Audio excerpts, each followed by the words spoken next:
Oh, not doing too badly, Kenny. Congratulations on 3 years of Triple Threat. Great accomplishment for you. I appreciate that, man. And you one of the most mellow dude I know, man. That's cool. You a mellow dude. You calm. You compose. I mean, you're awesome, man. And let me just say this, folks, for the record, that throughout the years, whenever I needed guests to be on the show, it's people like you reached out to me, and to get guests on the show, and I owe a lot of credit to you for helping me out. Uh, I've been doing internet radio for like 6 plus years. Of course, I done chilling for 6 plus years. Triple threat now 3 years, and I was a newbie. I was a rookie. I was just trying to see how this show was gonna go. I thought it was gonna be at the 1 year, and then after 2 years, and now here I am 3 years still doing this show. So obviously, whatever I'm doing it right. So I thank you for your support, son guy. I thank you. It's people like you that helps me just get to where I'm at today, and I would not have made it this far if it wasn't for people like you. So thank you for your support, man.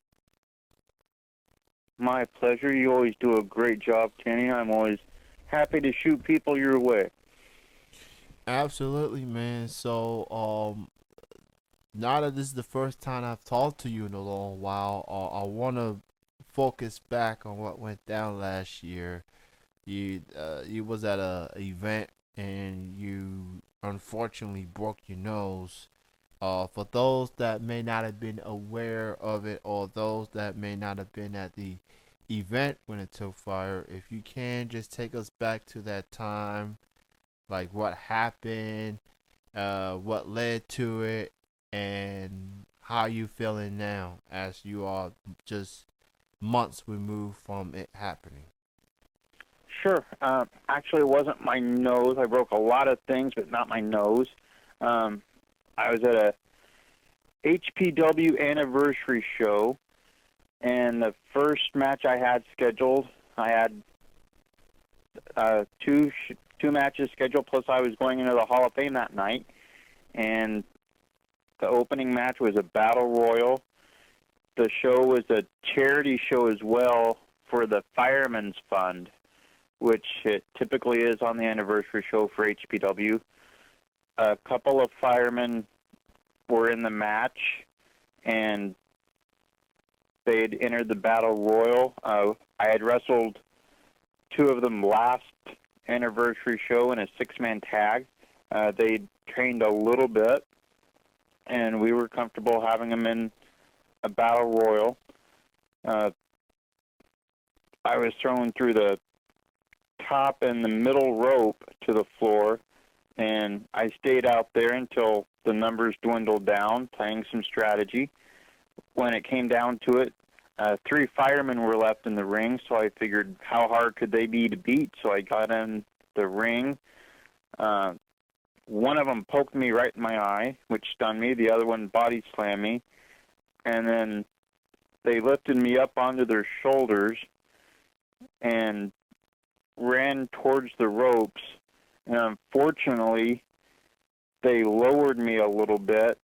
As I got to the ropes, my foot caught the rope, got tangled up, and because they took away my ability to protect myself by tying me up on the rope, they launched me forward, and once my foot got free, I basically flew about 10 feet, landed face first into the cement floor below me, and for the first time in my entire life, I was knocked completely out.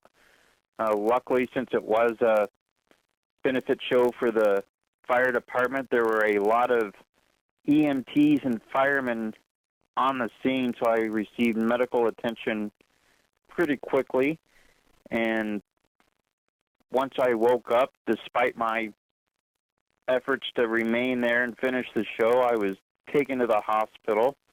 And because of the town wasn't overly big. There was no neurologist there. I was lifelined to a larger hospital that had a neurologist because it was a head injury, so they wanted to make sure a specialist was in place to check on me and make sure I was in no danger. Luckily, despite all the injuries I had, there was nothing life-threatening, so I was able to recover. But when it came down to it, the injuries I had were a separated shoulder, a torn shoulder muscle, shattered orbital bone, multiple skull fractures, a subdermal hematoma, a concussion, and a contusion, and a ruptured blood vessel in my eye. All healed up now. Wow. I mean, that was devastating, and I mean, what's really important is that you're okay and that you are in good health, because we all know that wrestling could be a brutal business, and for some people, it could take one mishap and your career is over. And for you to have those multiple injuries and you still here, you still alive. I mean, I'm happy that you are okay, that you're still here, man. And like, has is does stuff like that kind of makes you wonder, is it all worth being in the ring, competing, and or just being near a wrestling ring for that matter to entertain the audience? Is stuff like that, is that worth going there and what you had to go through?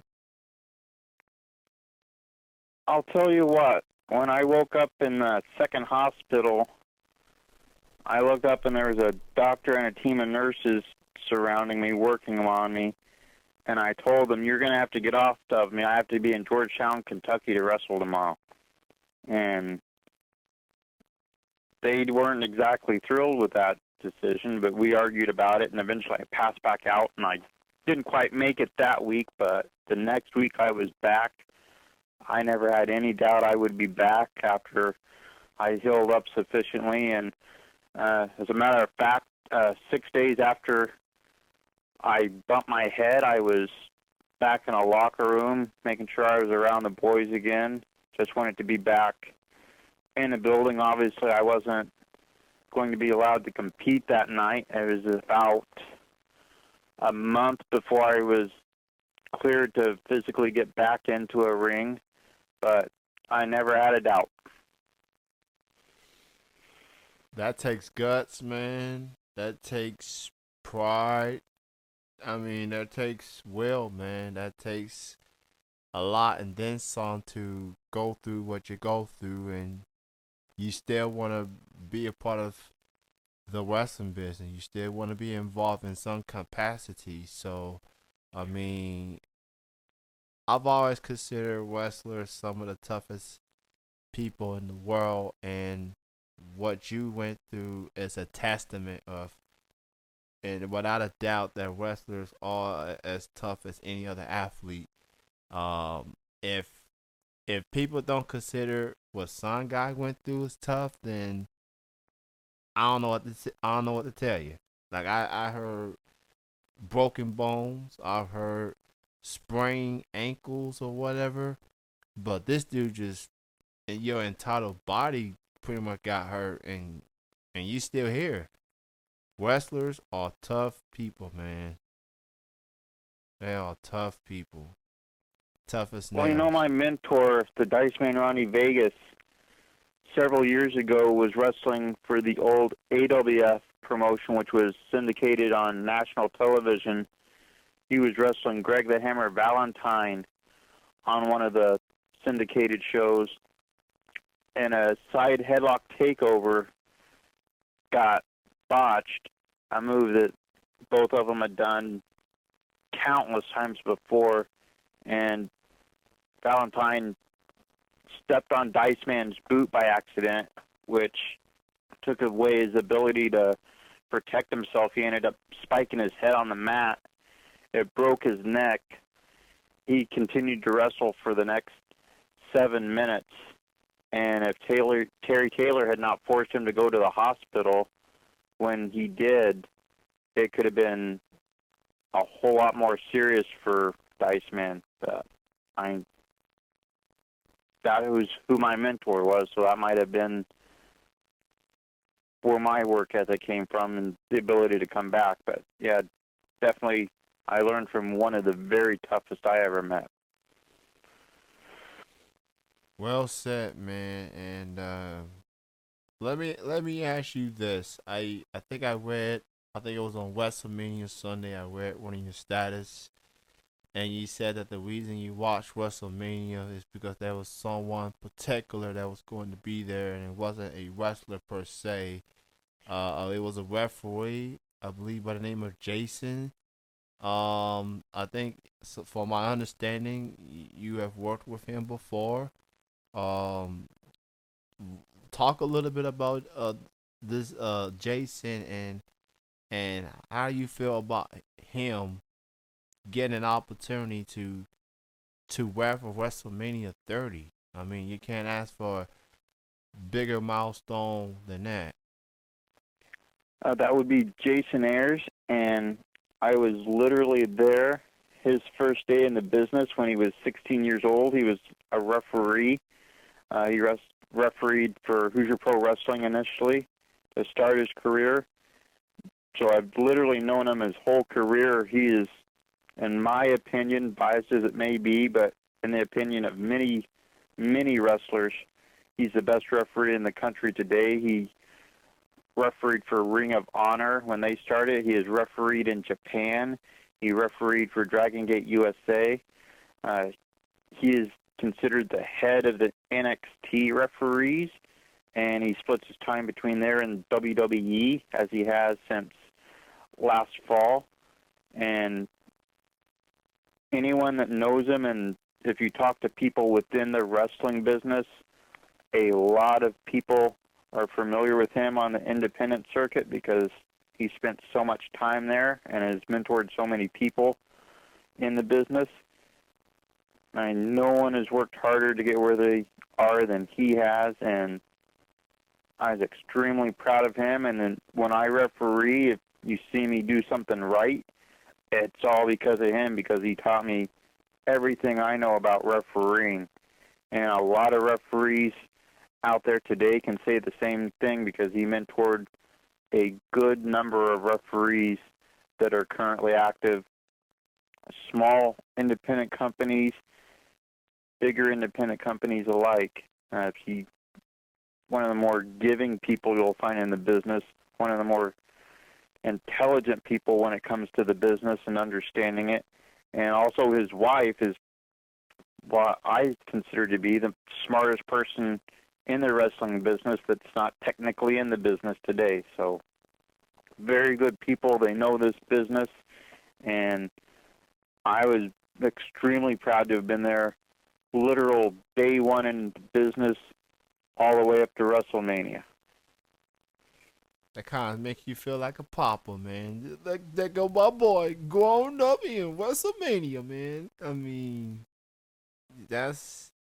I mean, I heard good things about Jason as well, and I mean he's on the rise as far as I'm concerned, and you know they get a lot of credit to the wrestlers and to the analysts and the commentators and things like that, and people don't even look at referees in the same limelight.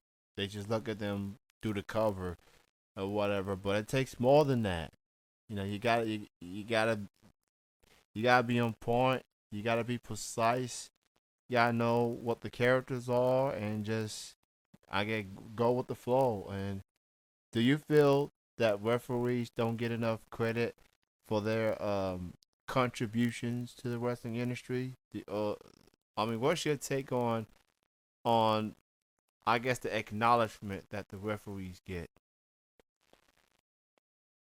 It usually depends on one's understanding of the wrestling business itself as to far as acknowledgement. People that truly grasp what makes a great wrestling match great will acknowledge that the referee has a hand in it.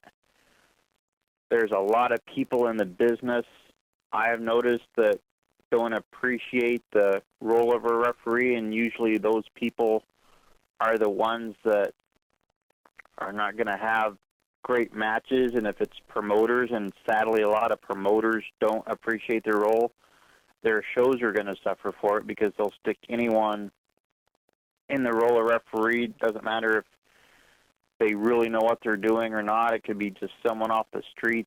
They slap a shirt on, and that's going to show in the product, because a really good referee can take a decent match and turn it into a great match from knowing what they're doing.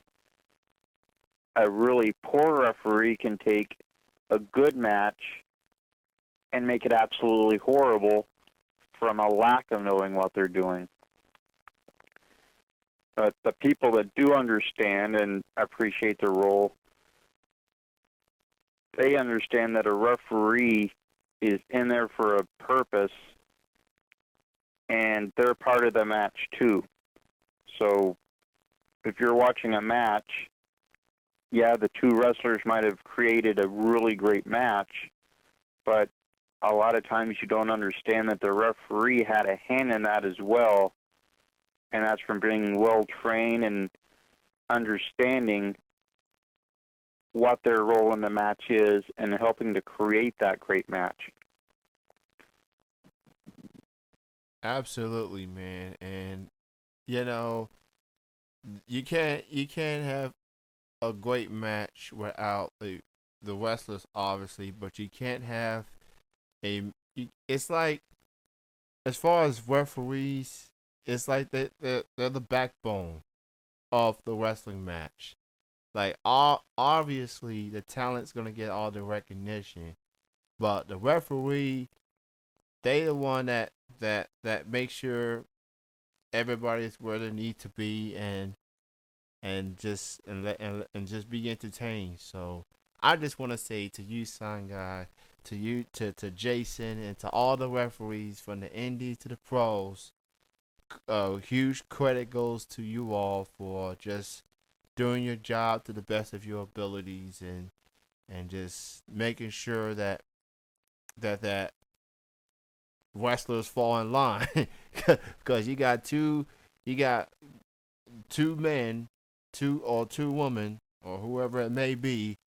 They really want to go at each other's throats, but someone has to make sure that it doesn't escalate. So kudos to all the referees out there. Kudos to all the refs. So you got your Turnbuckle Tormore show going on, and that being said, son guy, why don't you go and promote the show? And it's on Blog Talk Radio, but why don't you let the people know about the show you have coming up? Absolutely. This particular Sunday, speaking of referees, we have James Beard, who is the referee in World Class and the Global Wrestling Federation. He's currently a big part of the NWA. Very well experienced referee. He just released a book, and it's a very, very good read called The Third Man in the Ring, and he will be on the show. He's actually returning. He's been on a couple of times when we had a group of referees, and he was on recently when we had a tribute to Eddie Gilbert. He's on solo this time, and should be an outstanding interview. I'm looking forward to that. Everybody go check that out. It's on Blog Talk Radio. Turnbuckle Tormore is the name of the show, and it's hosted by Sign Guy. Another thing I want to get into is the Ultimate Warrior. He passed away this past Tuesday, and it comes as a shock considering he was inducted into the Hall of Fame. He appeared at WrestleMania and Monday Night Raw, and all of a sudden he's gone. And I'm still lost for words as to how could this happen. I mean, we just saw him on TV, and now he's gone. my question for you, son guy, is what's your take on the turn of events, and all of a sudden, Ultimate Warrior is no longer with us? Well, obviously, it was very tragic. Nobody, I'm sure, saw it coming. Probably the Ultimate Warrior himself was unaware of some sort of medical condition he had. You just never know when someone's going to pass away or if they're going to get hurt or anything like that. I mean, I'm living proof. I nearly died in front of 400 people. So you just never know what can happen. And I'm sure he had some sort of condition he was unaware of and was just walking across the street and just fell over and passed away. So you just never know. You have to feel sorry for the family he left behind. They obviously, I'm sure, were completely shocked by the turn of events, and got to feel for the family and for the colleagues that were reconnected with him just recently. I'm sure he hadn't seen most of the people in the wrestling business for a long, long time, so I'm sure it was a great shock to them that they just now are reconnected and then he's gone. Our thoughts and prayers go out to him, to his wife and his two kids. Um, I guess we'll learn the cause of this death in the auto speed, but from my understanding, WWE Monday Night Raw this coming week, what their show will be a tribute to Warrior. So I'm curious to see how that unfolds. Thoughts and prayers go out to. He passed away at the age of 54. Um, Again, just days after being inducted into the Hall of Fame. He now joins Paul Bear and a lot of all-time greats in heaven. He will be missed, that's for sure. Um, and one more question I want to get into. As we not only the Warrior passing took place, but now there's a lot of anger in the wrestling industry, um, courtesy of Nancy Grace and what she said about Owen Hart, saying that the reason that he passed away was because of steroid use, when clearly she and her people need to do better job in their research, because what really caused his death was a stunt gone wrong. Um, and I guess this should be a lesson learned in journalism. If you're going to do a topic, make sure you do your research on it. And the last group of people you want to angry is the wrestling industry.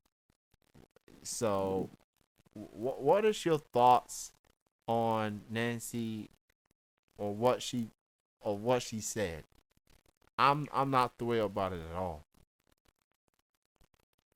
Well, I watched it on YouTube after I saw that there was quite a bit of buzz on it, and the way I see it is when they put the list up of the wrestlers that passed,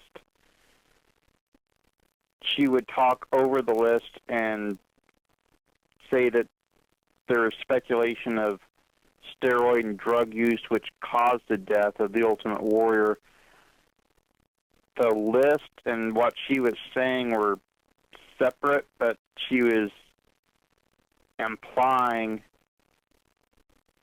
either directly or indirectly that everyone on that list had passed from drug use and steroids. I don't know if it was necessarily intentional on her part, or if her production people just did not know what they were doing. But it was a separate list from wrestlers that had passed from drug use, which they could have put up, but they just grabbed a generic list of wrestlers that had passed under the age of 50, and the implication was there so people that were not knowledgeable about the subject wouldn't necessarily have known the difference. Besides Owen Hart, some of the names I saw on that list that definitely did not pass away from drug use were B.J. Peterson, who passed away in a motorcycle accident, Brady Boone, who passed away in a car accident, and Mark Curtis, the referee that passed away from stomach cancer. So it was more than Owen Hart, and I definitely feel that show should apologize and retract, because all of those people that were on the list that did not pass away from the implied steroid and drug use, clearly I'm sure they're affected by it, because it's just not true, and a lot of people just would not know the difference. They would just assume that's what happened. So I think those families, all of them, are owed an apology from that show, and whether it was an intentional act to try to spin the story their way, or if it was an accident on part of the production people and the people feeding her lines, I don't know. But either way, it was a wrong piece of journalism to put out there. They sent an erroneous message, so I do think they clearly owe the families an apology, because not just the Hart family, but all the families that may have been watching that, I'm sure, were taken aback when the implication was made by her when that list was on the screen. Well said, son guy. Well said. And on that note, thank you for joining me on this show. Thank you for your support and for your help throughout the years, and continued success with Turnbuckle Turmoil.